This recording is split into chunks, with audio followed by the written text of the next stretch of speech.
So if you actually go for 8 hours, and that's amazing, Natalia, and I actually believe you do have the mentality to do it, so I think you will. But like, it's hard mentally to get rejected that many times. But if you can build up the yards after contact toughness to do it, and you make phone calls for 8 hours a day, there is no better way for you to get yourself busy than by doing this. And what's going to happen is you're going to give a bunch of the presentations, and you're going to go from kind of being okay at giving the presentation to being like a rock star knocking it out of the park on that presentation and booking appointments with clients. So I think your answer is great. I think you should go for it, but it might be where you can only do it half that much time. Brady, when are you going to do this? I lead track from 3 to 6 every day, or lead generate.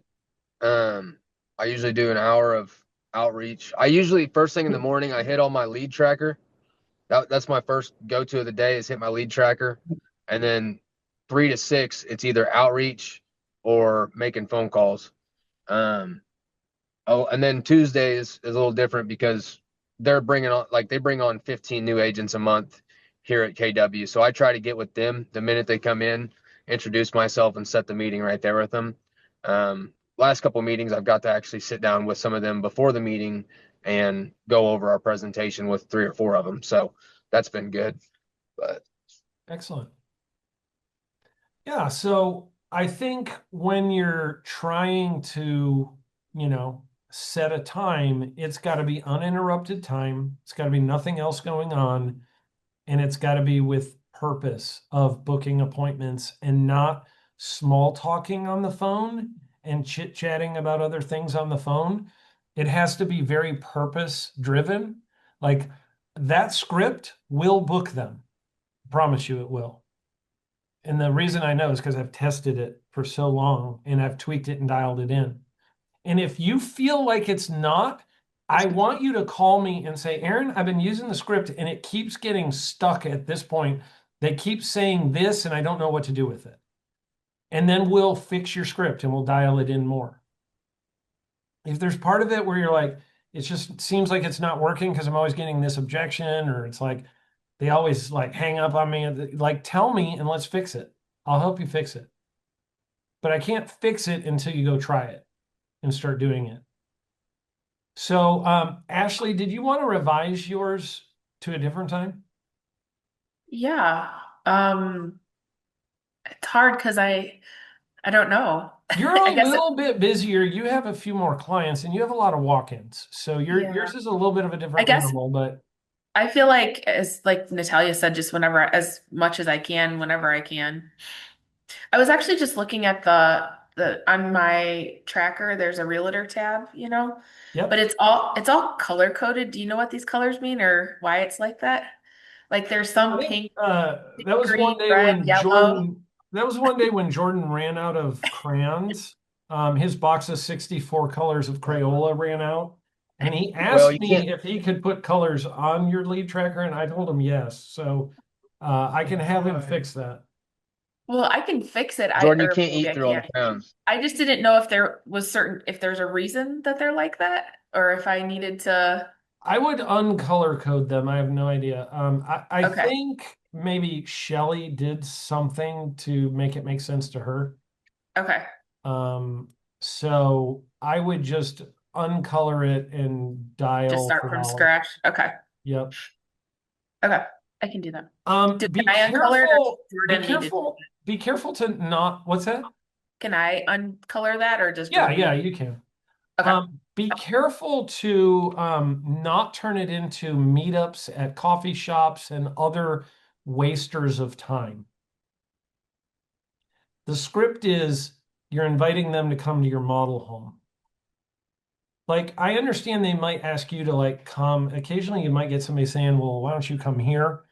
But I would just push yards after contact, push like, no, let's meet at my model. I really want you to see my model. Natalia, I'll give you one caution because I think there might be a thing in your brain going, I'm not going to be at this model soon. Maybe I shouldn't do it for right now, and I should wait till I'm at the other model. I don't know what your move-in date is for that model. Do you know? He said about maybe 2, 3 weeks out. Okay. The only problem I've had was we had several appointments out here and nobody ever showed up. And our major route is closed right now, so it's extra difficult to get in here. I mean, you literally have to go way around. Um, but I'm still gonna try. And then my backup is gonna be, well, we can also do Rogers. Like if they have any type of pushback or, I think I think that's probably the plan. Um, but the people that do come out, very serious. I had a walk-in the day before yesterday, and we'll have a price out scheduled for Saturday. So Yay. Fingers Yay. crossed, Natalia. yes, and then I got a deposit on the lots on a home Yay. machines yesterday. So, Woohoo! Yes, yes. but That's see, Don't get very excited over there, Jordan. they have so much fear though. He's lame. They have so much fear that they're not going to be able to get they got a CMA from our man Brady, Yep. and they got two other ones, so a total of three, and they're just saying all of the price ranges are way different, and they're saying where our guy has them, they think it's a little high just because they have a new construction, new development going in, and those properties are way less and they're larger. So they're very nervous to commit because they kind of don't even know what they're going to get out of their, what they're going to net. And I was hoping Brady would be on here so we can talk about that. But What's the difference in what the one realtor says versus Brady? we didn't get into any of that, but I think Brady told them like a $60,000 swing. I was hoping to talk to him. Maybe I should just call him after this. I would, yeah. I would definitely do that. I would check with him and see what the deal is on it, because I will tell you, here's what realtors do.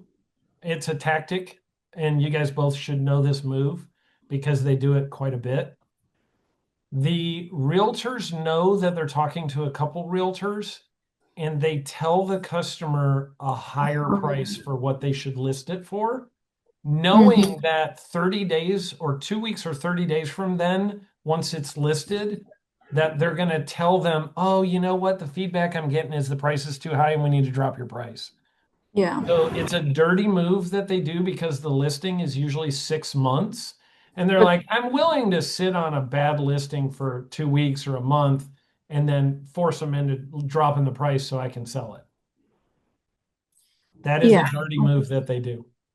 Well, I want to get a game plan with Brady so we can take care of all of their fears and maybe he could get closer on a number with him because it is a pretty large swing from what I remember. Yeah. Oh, definitely. I think you should do that for sure. And they're going out of town again, so and so what I did with them, actually, the way I got them to at least put a deposit on that lot is I got Jeff, our guy out here, to stake out the four corners of the amethyst because that worked for me in the past. And they come out and I'm like, yeah, this is the home site you guys were interested in, remember? And they're like, oh yeah, is somebody looking at it? And I said, of course, we have folks interested in it. We're just staking out the corners for them. And they're like, oh, okay, well, we like it too. So that's kind of nice.